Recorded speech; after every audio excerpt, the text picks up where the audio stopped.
गुरु प्यारी सात संगत जी, आप सभी को प्रेम भरी राधा स्वामी जी। सात संगत जी, आप सभी का एक बार फिर स्वागत है भजन सुमरन अभ्यास भाग 4 में। सात संगत जी, देखिए आज हम जानेंगे कि भजन में हम तरक्की किस प्रकार से कर सकते हैं, यानी कि भजन में हम सफलता प्राप्त किस तरह से कर सकते हैं। कौन सा वो रास्ता है जो कि हमें भजन में आरामदायक महसूस करवा सकता है और भजन में हमारा मन एकाग्र हो सकता है और भजन में हम उस मालिक के घर से आ रही दिव्य धुन और उस दिव्य प्रकाश को आसानी से सुन सकते हैं। तो क्या दुनिया में कोई ऐसा रास्ता है जो भजन में हमारी तरक्की करा सके? तो हम चलेंगे आगे। तो सात संगत जी, देखिए हम सभी को पता है कि जब हमें नामदान की बख्शिश होती है उस समय हमें यहाँ अच्छे तरीके से समझा दिया जाता है कि हमें कब तो सुमरन करना है और कितनी देर हमें भजन पर बैठना है। सात संगत जी, यह आम बात है कि हम सभी जानते हैं कि भजन को कितना समय देना है और सुमरन को कितना समय देना है। यह एक अलग बात है कि जब कोई भी जीवात्मा मौज में आ जाती है और मालिक की दया में हो जाती है तो चाहे वह पूरे 24 घंटे क्यों ना भजन सुमरन में देते रहे, कोई बड़ी बात नहीं, क्योंकि मालिक के लिए जो दिया गया समय वह हमेशा हमारे लिए लाभदायक होगा। अब बात आती है नियम की कि वह कौन सा नियम है जो कि हमें भजन में तरक्की दिला सकता है। तो सात संगत, जब हमें सदगुरु के द्वारा नामदान दिए जाते हैं उस समय हमें वह युक्ति समझा दी जाती है कि हमें कितनी देर सुमरन करना है और कितनी देर हमें भजन करना है। तो सात संगत जी, चलिए हम चलते हैं आगे।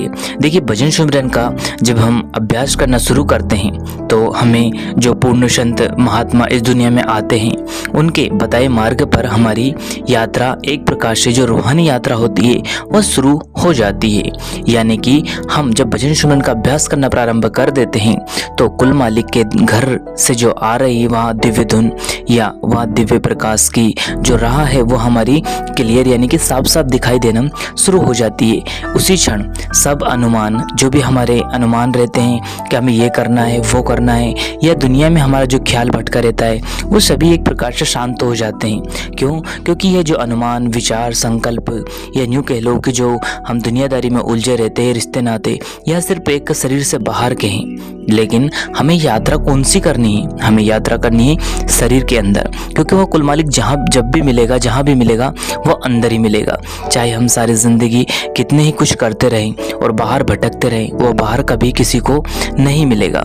जब भी मिलेगा अंदर ही मिलेगा। तो हमें खोजना कहाँ है? अंदर। तो सात संगत जी, देखिए अंदर उस मालिक की पहचान करने के लिए संत महात्मा आते हैं और हमें वो रास्ता दिखाते हैं और हमें वहाँ युक्ति बताते हैं। अब वह युक्ति का नाम है भजन सुमरन। सात संगत जी, जब हम भजन सुमरन में बैठेंगे तभी हम उस मालिक के घर से आ रही उस दिव्य धुन और उस दिव्य प्रकाश को सुनने के लायक बन पाएंगे। अब उसके लिए सबसे पहले हमें सुमरन का अभ्यास निरंतर बढ़ाते जाना है। हमें हमारे मन से यह संकल्प और यह विचार और यहाँ जितने भी हमें ख्याल आते हैं इन सभी को एक तरफ हटाकर हमारे मन को हमेशा हमेशा के लिए सुमरन में लगाना है। यह काम इतना मुश्किल नहीं तो इतना आसान भी नहीं। अगर हमने निश्चित कर लिया कि हमें यह सुमरन 24 घंटे हमारे मन से करवाना है तो आप जी देखेंगे कि सुमरन अपने आप से मन करता रहेगा। चाहे आप फिर कोई भी कामकाज करते रहो या फिर आप सोते भी रहो तो भी मन सुमरन में लगा रहेगा। इसका अभ्यास आपको करना पड़ेगा। इसके लिए हमने पिछले वीडियो में भी जो कि भजन सुमरन अभ्यास भाग 1, 2 और 3 में भी बताया है कि मन को हर 1, 2, 5 मिनट 10 मिनट आधे घंटे के बाद हमें यह चेक करते रहना है। चाहे आप जो काम करते रहें कि मन सुमरन कर रहा है या नहीं, हमें सुमरन को 24 घंटे जितना जब समय मिले उसको दोहराते रहना है। ऐसा नहीं कि हम सुमरन को जो 2-2.5 घंटे का समय दिया है उसी में सुमरन करें। भाई देखो, सुमरन का कोई वक्त नहीं होता और ना ही कोई भजन का वक्त रहता है। जब जी चाहे तब आप भजन सुमरन पे बैठ सकते हैं। सुमरन को तो हमें हर श्वास में दोहराते रहना है। सुमरन से सबसे बड़ी सफलता मन को वश में करने की होती है। जब मन ही एकाग्र हो जाएगा तो हमारा ध्यान तीसरे तिल यानी कि दोनों आंखों के बीच शिव नेत्र पर पहुंच जाएगा। भजन सुमरन द्वारा ही मन बिल्कुल स्थिर हो जाता है। भजन सुमरन द्वारा ही ध्यान जो रहता है हमारा वह अंदर रूहानी रास्ते की ओर जाना शुरू हो जाएगा। भजन सुमरन द्वारा ही हमारे अंतर मन में प्यारे बाबा जी महाराज ये यूं कह लो कि संत सदगुरु के उस नूरी स्वरूप के दर्शन होना भी शुरू हो जाएंगे।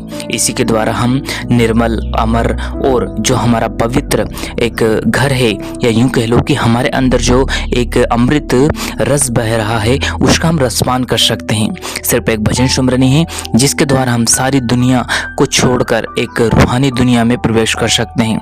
और जब हम भजन सुमरन का अभ्यास निरंतर करते जाएंगे तो कुल मालिक की दया मेहर भी हम पे होती चली जाएगी। इसका उदाहरण हम इस तरह से लग सकते हैं कि जब हम दुनिया के किसी कामकाज, नौकरी या फिर किसी और काम के लिए जाते हैं तो हम वहाँ से तनख्वाह पाते हैं। जब हम काम करेंगे तो वहाँ का मालिक भी हमें खुश होकर तनख्वाह दे देगा। लेकिन अगर हमने काम ही नहीं किया तो क्या वह कोई तनख्वाह देगा? या फिर हमसे ही ले लो, हमारा यहाँ कोई काम करने आए तो क्या हम वो काम नहीं करेंगे तो कोई तनख्वाह देगा? और यदि उसने मेहनत की तो हम उसकी तनख्वाह कभी नहीं रखेंगे। ठीक इसी प्रकार से यदि हम दिन रात जब समय मिला उस मालिक की भजन बंदगी करेंगे तो क्या वो मालिक हमारी मेहनत रखेगा? साथ संगत जी, उस मालिक के यहाँ किसी चीज़ की कमी नहीं, कमी हमारी है। वह दाता दयाल एक का 10 गुना करके देता है। तो सोचिए, यदि हमने उसको वक्त देना शुरू कर दिया तो वापस हमारे पास लौटकर वह वक्त जरूर आता है और 10 गुना होकर लौट कर आता है। एक बार आप मालिक की तरफ चलकर तो देखिए, उसको अपना मानकर तो देखिए। सारी दुनिया एक तरफ और आपकी उस मेहनत का रंग एक तरफ। साथ संगत जी, देखिए, जब साधक भजन सुमरन का अभ्यास करना प्रारंभ कर देता है तो उसकी रूहानी तरक्की के साथ साथ या दुनियावी तरक्की भी होना शुरू हो जाती है, क्योंकि जो मालिक का हो गया फिर उसके सारी जिम्मेदारी उस मालिक की होती है। तो साथ संगत जी, यह आपके अंदर से विचार बिल्कुल समाप्त कर दीजिए या खत्म कर दीजिए कि अगर मैं भजन बंदगी करता रहा तो दुनिया वाले क्या कहेंगे।